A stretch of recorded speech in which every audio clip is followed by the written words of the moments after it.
Wherever you go, whatever you do, throw a little at it. Omax, Vest and Briefs. கேரளத்தில் shigella தொற்று வேகமாக பரவி வரும் நிலையில் அம்மாநிலம் முழுவதும் தற்போது வரை 85 பேருக்கு தொற்று உறுதி செய்யப்பட்டு உள்ளது. இது குறித்த கூடுதல் விவரங்களை செய்தியாளர் சரவணன் வழங்க கேட்கலாம். சரவணன், வணக்கம். விவரங்கள் வழங்கலாம். வணக்கம் விக்னேஷ். கேரள மாநிலத்தில் அண்மை காலமாக ஷிகெல்லா என்ற ஆபத்தான பாக்டீரியா தொற்று மிக தீவிரமாக பரவி வருகிறது. அந்த மாநில மக்களிடையே பெரும் அச்சத்தையும் இது ஏற்படுத்தியிருக்கிறது. கேரள சுகாதாரத்துறையின் தற்போதைய அதிகாரப்பூர்வ புள்ளி விவரங்களின்படி மாநிலம் முழுவதும் இந்த ஆண்டில், அதாவது கடந்த 3 மாதங்களில் மட்டும் தற்பொழுது வரை 85 பேருக்கு ஷிகெல்லா தொற்று இருப்பது ஆய்வக பரிசோதனைகள் மூலம் உறுதி செய்யப்பட்டிருக்கிறது. எனினும் ஷிகெல்லா தொற்றின் அறிகுறிகளுடன் சிகிச்சை பெற்று வருபவர்களையும் கணக்கில் சேர்த்தால் இந்த எண்ணிக்கை இன்னும் அதிகமாக இருக்கலாம் என்று பல்வேறு தகவல்கள் தற்பொழுது வெளியாகி இருக்கிறது.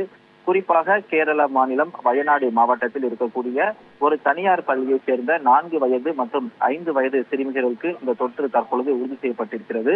அந்த பகுதியை சுற்றி இருக்கக்கூடிய சுமார் 339 பேருக்கு கடுமையான வயிற்றுப்போக்கு மற்றும் வாந்தி போன்ற ஷிகெல்லாவுக்கான அறிகுறிகளுடன் தற்பொழுது தீவிர மருத்துவ கண்காணிப்பில் வைக்கப்பட்டிருக்கிறார்கள். இந்த தொற்றின் தீவிரம் காரணமாக கோழிக்கோடு மாவட்டத்தில் 4 வயது சிறுமி உட்பட இதுவரை 2 குழந்தைகள் இந்த தொற்றுக்காக பரிதாபமாக உயிரிழந்திருப்பது பெரும் சோகத்தை ஏற்படுத்தியிருக்கிறது.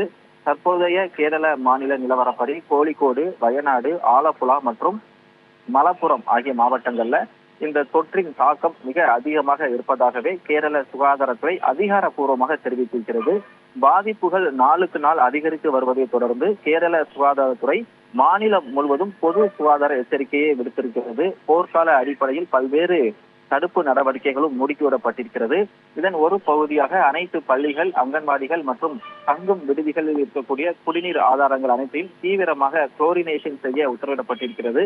மேலும் அனைத்து உணவகங்களிலும் கண்டிப்பாக காய்ச்சி வடிகட்டிய குடிநீர் மட்டுமே வாடிக்கையாளர்களுக்கு வழங்கப்பட வேண்டும் என்றும், சுகாதாரமற்ற முறையில் செயல்படும் சாலையோர உணவகங்களை கேரள மாநிலத்தில் பெரும்பாலான மாவட்டங்களில் உடனடியாக மூடவும் உத்தரவானது பிறப்பிக்கப்பட்டிருக்கிறது. பொதுவாக குடலை பாதிக்கக்கூடிய இந்த ஷிகெல்லா பாக்டீரியா தொற்றானது அசுத்தமான உணவு, சுகாதாரமற்ற குடிநீர் மற்றும் கைகளை சரியாக கழுவாமல் உணவு உட்கொள்வது போன்றவற்றால் மனிதர்களுக்கிடையே எளிதில் பரவக்கூடியதாகும் என்று சுகாதாரத்துறை தெரிவித்திருக்கிறது. தீவிர வயிற்றுப்போக்கு, சில சமயங்களில் வாந்தி எடுப்பதுடன் ரத்தமும் சேர்ந்து வந்தால் இந்த தொற்று அதிக அளவில் பரவி வருவதாகவே கேரள சுகாதாரத்துறை தெரிவித்திருக்கிறது. எனவே இந்த தொற்றால் 5 வயதுக்குட்பட்ட குழந்தைகள் உட்பட 7 பேர் தற்போது வரை தொற்று உறுதி செய்யப்பட்டிருக்கக்கூடிய நிலையில இன்று எடுக்கப்பட்ட பரிசோதனையில் கூடுதலாக 2 குழந்தைகளுக்கும் இந்த தொற்று உறுதி செய்யப்பட்டிருப்பது கேரளாவில் ஒரு பரபரப்பை ஏற்படுத்தியிருக்கிறது. கேரளாவை தொடர்ந்து கேரள மாநிலத்தில் எல்லை பகுதியாக இருக்கக்கூடிய தென்காசி மாவட்டம் புலியரை வாகன சோதனை தணிக்கை சாவடிகளிலும் தற்பொழுது தொற்று அதிக அளவில் இருக்கிறதா என்ற நோக்கத்தில் பல்வேறு சுகாதார பணிகளும் முன்னெச்சரிக்கை முடிக்கப்பட்டிருக்கின்றன. தற்போது வரை ஷிகெல்லா தொற்றானது தமிழகத்தில் இல்லை என்று தமிழக சுகாதாரத்துறை அமைச்சர் தெரிவித்திருக்கக்கூடிய நிலையில் அதற்கான முன்னெச்சரிக்கை ஏற்பாடுகளும் ஒவ்வொரு மாநில எல்லையிலும் மிக தீவிரமாக கண்காணிக்கப்பட்டு வருகிறது. விவரங்களுக்கு நன்றி சரவணன்.